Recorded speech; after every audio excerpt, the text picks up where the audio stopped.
Olá, prontos para mais uma exploração a fundo aqui no nosso espaço.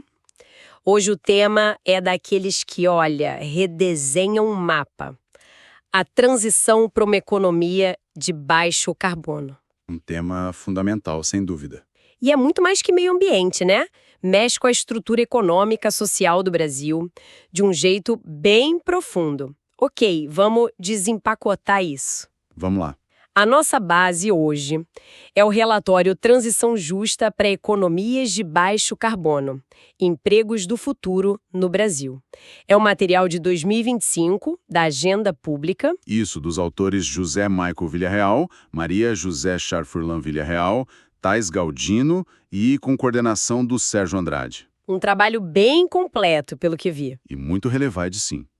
Porque ele não fica só no geral, ele mergulha em como essa mudança toda impacta, sabe? Os territórios, os setores específicos aqui no Brasil. Aqueles mais dependentes, né? Exato, principalmente onde a economia gira muito em torno de atividades como petróleo, mineração ou mesmo certos tipos de agropecuária. Entendi.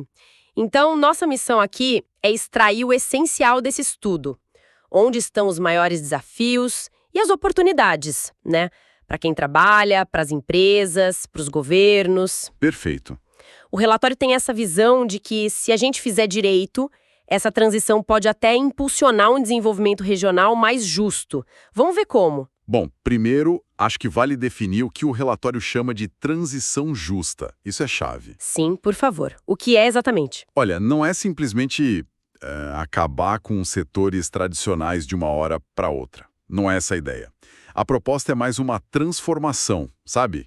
Progressiva. Transformar como? Buscando mais eficiência, trazendo inovação, criando novos modelos de negócio, mas dentro dessas cadeias que já existem. É um ajuste, uma modernização. Faz sentido. Equilibrar as coisas. Exatamente. O foco é esse equilíbrio delicado. Economia, sociedade, meio ambiente. Quer dizer, diversificar a economia local sem rasgar o tecido social e produtivo que já está lá. Um desafio e tanto. Com certeza. Isso exige um compromisso, em 3 áreas. Primeiro, proteger o trabalhador. Pensar em requalificação, em novas ocupações com dignidade. Ok, trabalhadores. Segundo, apoiar as empresas. Ajudar na modernização para elas continuarem competitivas nesse novo cenário. E terceiro, fortalecer os governos locais. Os municípios, estados. Isso, para eles conseguirem gerenciar essa mudança toda, sabe? Manter a arrecadação fiscal, promover emprego de qualidade, é um pacote. E para ajudar nisso, eles mencionam uma plataforma, né? Sim, a plataforma de transição justa. A ideia é ser um suporte, oferecer dados, evidências, apoio técnico mesmo, para que cada território possa desenhar sua própria estratégia, com base na sua realidade. Nossa, parece um quebra-cabeça bem complexo, hein? Porque envolve, muitos atores diferentes. Governo em vários níveis, empresas, sindicatos, academia, sociedade civil. Exato. Tudo isso precisa de um plano de execução coordenada e, claro, de grana direcionada, né? Não acontece sozinho. Definitivamente não é mágica.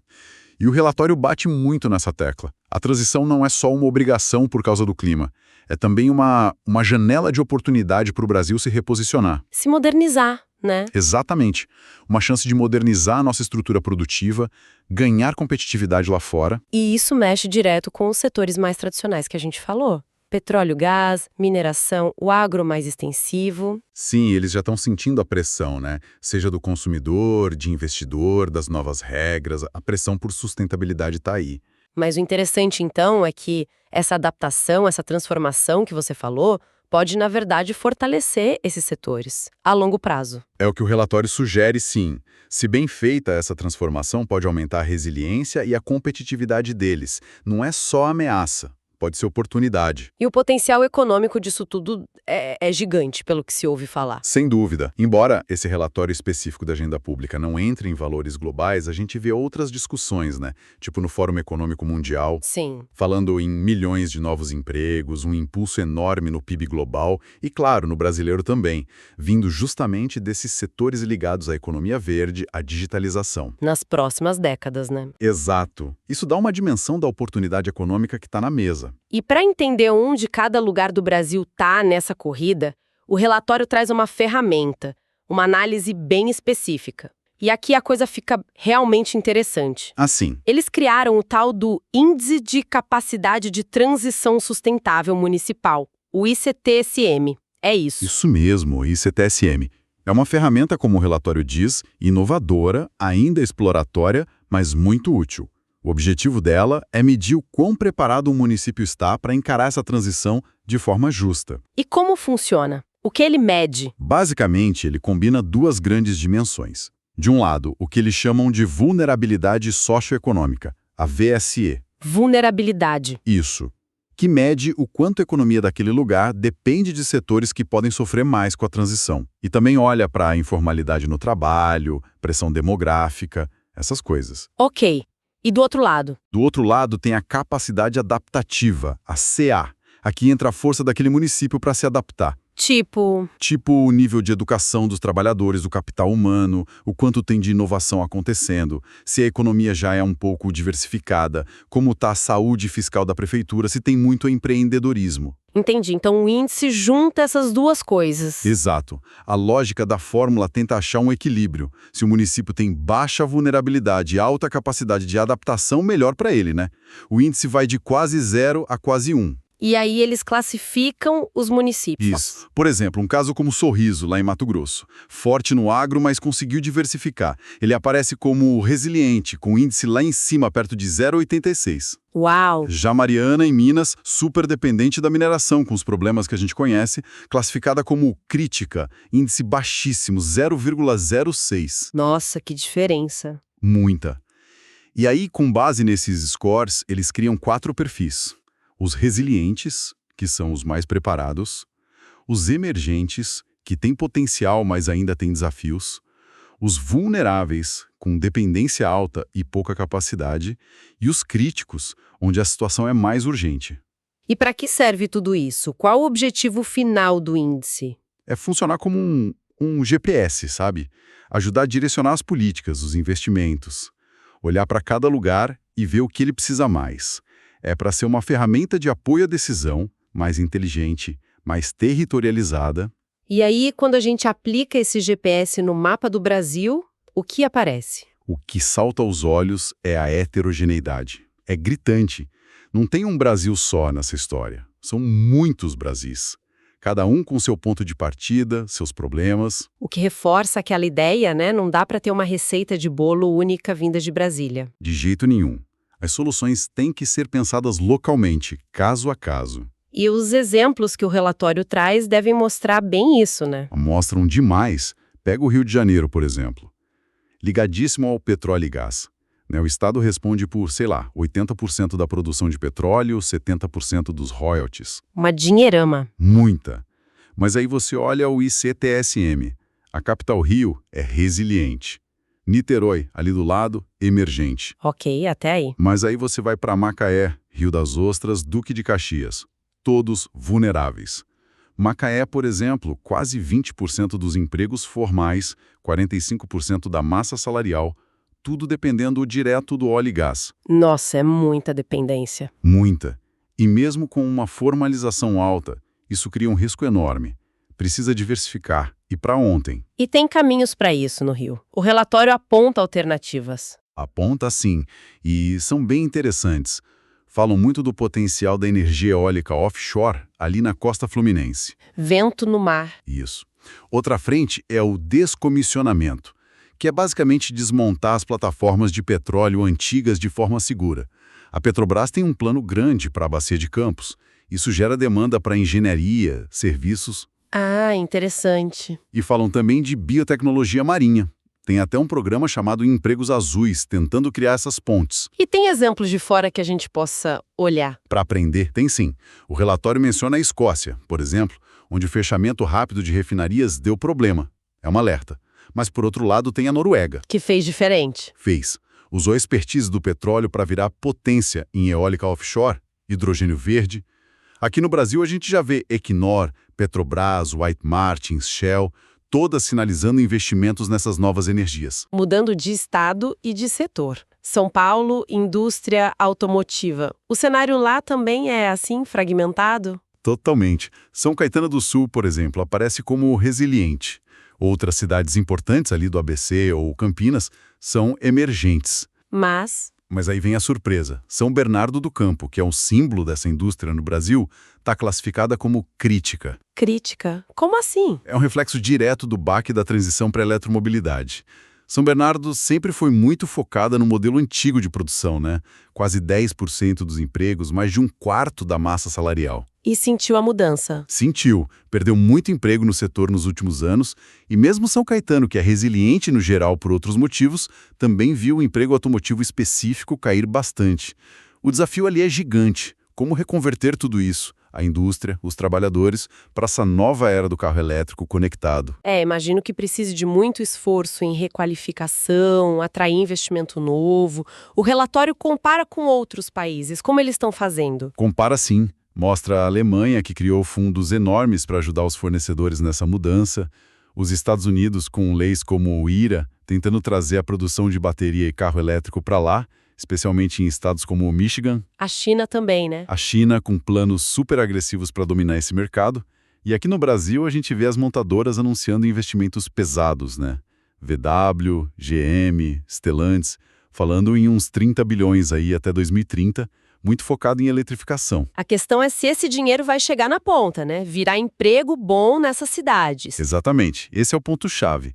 Garantir que o investimento se traduza em desenvolvimento local. E em Minas Gerais, mineração, quadrilátero ferrífero, mesma lógica de heterogeneidade? Mesmíssima. Nova Lima, que está colada em BH e tem uma economia mais variada, é resiliente. Ipatinga, com a siderurgia forte, é emergente. Mas as cidades mais dependentes? Aí complica. Itabira, Ouro Preto, são vulneráveis. Ouro Preto, por exemplo, mais de 23% do emprego formal, 35% da massa salarial. Tudo vindo da mineração. É muito. Muito mesmo. E Mariana? Mariana está como crítica. Ainda sentindo os efeitos do desastre de 2015, né? Mostra uma fragilidade econômica e institucional muito grande. E para esses lugares tão dependentes, quais as saídas? O que dá para fazer além da mineração tradicional? O relatório explora algumas ideias. Uma delas é a siderurgia de baixo carbono, usando hidrogênio verde no lugar do carvão. É uma aposta tecnológica forte. Hidrogênio verde, H2V que falam. Isso, H2V. Outra é a mineração de precisão, que usa mais tecnologia e causa menos impacto. E tem também o potencial do turismo, claro, serviços ambientais, como recuperar áreas degradadas, sabe? E a economia circular, rejeitos. Também reciclar minerais, aproveitar rejeitos. Tudo isso pode gerar novas atividades, novos empregos. E as grandes empresas da região, Vale, Usiminas, CSN, Gerdau, já estão com iniciativas nessa linha. Para fechar os exemplos, Mato Grosso, o gigante do agro, soja, boi. Como a transição justa se aplica lá? A pressão por sustentabilidade é enorme. E, de novo, o ICTSM mostra que não é tudo igual. Sorriso, um dos maiores produtores de soja do mundo, é resiliente. Por quê? Em parte porque a economia local conseguiu ir além da fazenda. Tem muito serviço, agroindústria forte, diversificou. Ah, entendi. Mas aí você pega outros municípios importantes, como Campo Novo, Diamantino, Sapezal, eles são vulneráveis. E tem casos como Novo Biratã, que está como crítico. Crítico por quê? Dependência extrema. Extrema. Quase 2/3 dos empregos formais, 70% da massa salarial, tudo vindo direto da agropecuária. Qualquer mudança no setor ali tem um impacto gigantesco. E qual a rota de transição para o agro de lá? O que pode mudar na prática? Olha, uma aposta grande é a tal da integração lavoura-pecuária-floresta, a ILPF. Aquilo de fazer tudo junto na mesma área. Isso. Aumenta a eficiência, é mais sustentável e o potencial de expandir isso no estado é enorme. Outras coisas. Agricultura regenerativa, que cuida mais do solo, usar mais bioinsumos no lugar de químico. E bioenergia, etanol de milho, biogás. Exatamente. Etanol de segunda geração, biogás dos dejetos, são tendências muito fortes. As grandes empresas do setor, a Magi, JBF, BRF, FS Bioenergia, já estão investindo nisso. E tem programas do Estado como o MT Sustentável para incentivar. Interessante ver esses caminhos. Agora, tem um ponto que o relatório destaca que atravessa todas essas regiões, todos esses setores. A juventude. Ah, sim. Importantíssimo. São mais de 3 milhões de jovens de 15 a 29 anos só nesses territórios que o estudo olhou mais de perto. Parece um ativo meio esquecido às vezes, né? Totalmente esquecido e é um ativo estratégico gigantesco. Essa galera é a força de trabalho que está se formando agora. Geralmente são mais abertos, mais rápidos para pegar tecnologia nova, para entender essa lógica da economia verde, digital. Eles podem ser os motores dessa mudança, então. Podem e deveriam ser. No chão da fábrica, no campo, nos serviços, eles podem acelerar tudo isso. Mas como garantir que eles participem de verdade? Que não fiquem só olhando a banda passar? Aí que está o X da questão. O relatório fala da necessidade de políticas focadas neles. Coisas como programas de primeiro emprego verde, sabe? Apoio para incubadora de negócio sustentável tocada por jovem. E formação, imagino. Muita formação. Técnica profissionalizante, mas conectada com essas novas demandas. O Senai e os institutos federais têm um papel fundamental aí. Precisa criar a ponte, ligar esses jovens, tipo os mais de 640 mil lá nos municípios industriais de SP, ou mais de 1,7 milhão no Rio, com as oportunidades que estão surgindo. Senão a gente só repete a exclusão. É um ponto crucial mesmo. E falando em políticas, o Brasil está tentando montar um plano maior para isso, né? Tem várias iniciativas sendo discutidas. Sim, tem um arcabouço estratégico se formando. A gente ouve falar do Plano de Transformação Ecológica, o PTE, que quer botar a sustentabilidade no centro da economia. Tem a Nova Indústria Brasil, a ANIB, para reindustrializar de forma mais moderna, mais verde. A taxonomia sustentável também. Isso, para dizer o que é investimento verde de verdade, o Plano Nacional de Transição Energética, tem bastante coisa acontecendo no nível nacional. Mas o que é fascinante aqui é como fazer essas grandes ideias, como elas precisam aterrissar lá no município, sabe? Exato. Esse parece ser o pulo do gato. Como é que esses planos bonitos conversam com a realidade lá de Macaé, de Itabira, de Nova Ubiratã? É o grande desafio. Como garantir que o dinheiro chegue onde precisa, do jeito certo? O relatório da Agenda Pública até sugere umas ferramentas para isso, né? Fala de delivery units. Sim, que seriam estruturas locais para tocar os projetos. Isso, e usar mais inteligência de dados para entender cada lugar, construir planos territoriais específicos e manter um diálogo social direto com quem está lá. São mecanismos para tentar fazer essa ponte, né? Traduzir a estratégia nacional em ação local que funcione. Faz todo sentido. E aí, as recomendações gerais do relatório seguem essa lógica. São diferentes para cada perfil do ICTCM. Para os resilientes, como Rio Capital, Sorriso, São Caetano, a ideia é que eles puxem a fila. Sejam polos de inovação, de difusão de tecnologia, seja eólica offshore, agroregenerativo, siderurgia verde. Liderar pelo exemplo. Exato. Para os emergentes, tipo Niterói, Ipatinga, Santo André, o foco seria consolidar o que eles já têm de bom e transformar o diagnóstico em plano de ação, talvez usando aquelas delivery units. E os mais frágeis? Para os vulneráveis, como Macaé, Itabira, Diamantino, a prioridade número 1 é reduzir o risco social e econômico. Tem que diversificar a economia de forma planejada, ter crédito direcionado, investir pesado em qualificação. Usar os dados para achar os melhores caminhos. E para os críticos? Mariana, São Bernardo, Novo Biratã? Aí a coisa é urgente e precisa ser integrada. Pode precisar de pacto local emergencial, medida de proteção social para já e programa acelerado para reconverter a economia.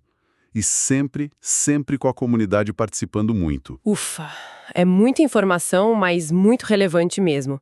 Então, assim, o que tudo isso significa, se a gente fosse resumir a mensagem principal? Acho que a grande mensagem é: a transição para a economia de baixo carbono no Brasil é para valer, É estratégica, não tem volta. Mas Não vai ser igual para todo mundo. Exato.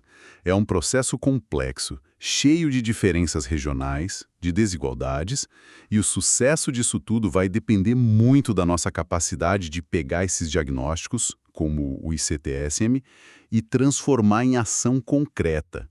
Ação feita sob medida para cada lugar. perfeita colocação. E vale dizer mais uma coisa. Essa diversidade toda do Brasil, que parece só um problema, pode ser a nossa maior força, na verdade. Como assim? Porque essa pluralidade de realidades, de potenciais, permite que a gente construa um modelo próprio de transição justa, que não seja só copiar o que fazem lá fora, sabe? Um jeito brasileiro de fazer. Um jeito brasileiro que consiga juntar competitividade econômica com inclusão social e cuidado com o ambiente, aproveitando o que cada região tem de melhor. Excelente reflexão. E para a gente fechar, queria deixar uma provocação final para quem está nos ouvindo. Será que o Brasil vai conseguir transformar esse desafio enorme, a crise do clima, essa reestruturação econômica toda, na maior oportunidade da nossa história? Boa pergunta.